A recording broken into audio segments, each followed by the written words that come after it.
In section 8.1, we talk about the central limit theorem. It's about the distribution of sampling means. Notice how the problems have x bars, sample means. The idea there is that there is a distribution for this variable x. There's a frequency. We could plot the distribution. It could be a uniform distribution. Maybe it's a normal distribution. Maybe it's skewed one way, like skewed to the right or skewed to the left.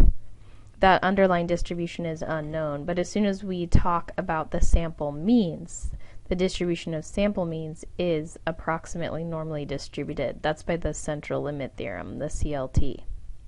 The central limit theorem says that the mean of the distribution will be the mean for sampling means or for the plane distribution, but the standard deviation is the regular standard deviation divided by the square root of the sample size. It also says that the distribution will be approximately normal.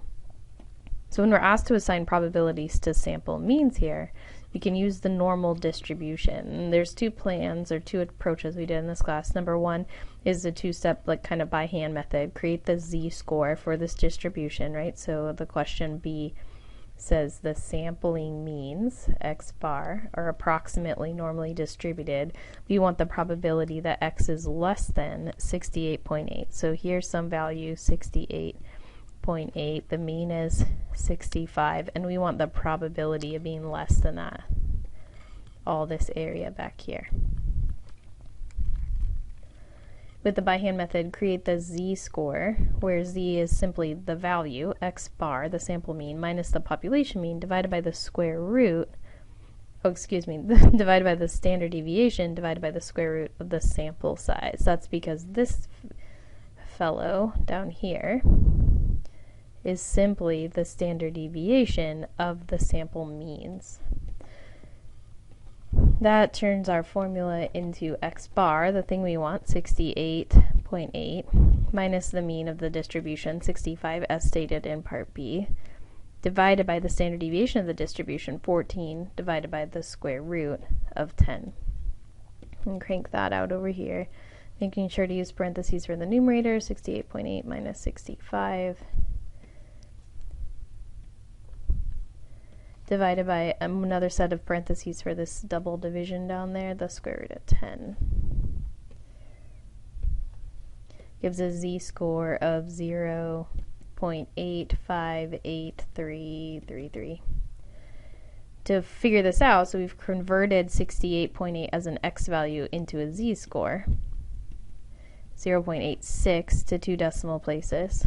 We can look it up in the table to find the area to the left. Find the table value of the area to the left of 0.86. Let's see what that is. Here's my table. 0.8 is right there. 86 gives 0.8051, the area to the left. 8051. So that's the probability with the by hand method.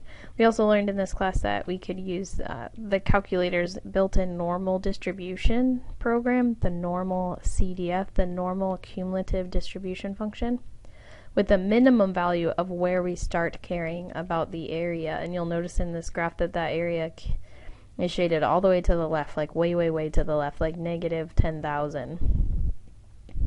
Or as close to infinity as we need to get to capture all the area there. But we stop, the maximum value is 68.8. The mean of the distribution is 65, and the standard deviation, now that we're dealing with sample means, is 14 divided by the square root of 10. This is the adjustment we make to the standard deviation when dealing with sample means. So in the second distribution menu, we have the normal CDF, number 2. Press enter. The lower bound is negative 1,000 or 100 or something sufficiently large. The upper bound, 68.8, where we stop caring about the area. Mean 65, standard deviation 14 divided by the square root of 10, as we discussed. That gives us the area, or the probability of being less than that value at 0.804645.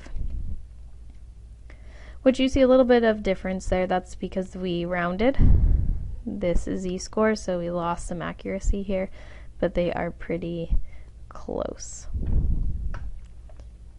If we need to make a probability assignment to the next question, like part C, ask the probability that we're greater than 66.8, we'll use those values in different place. The curve is now going to be 66.8 is the cutoff, and we find the area to the right, either using that thing as the minimum in the normal CDF or finding 1 minus the table area.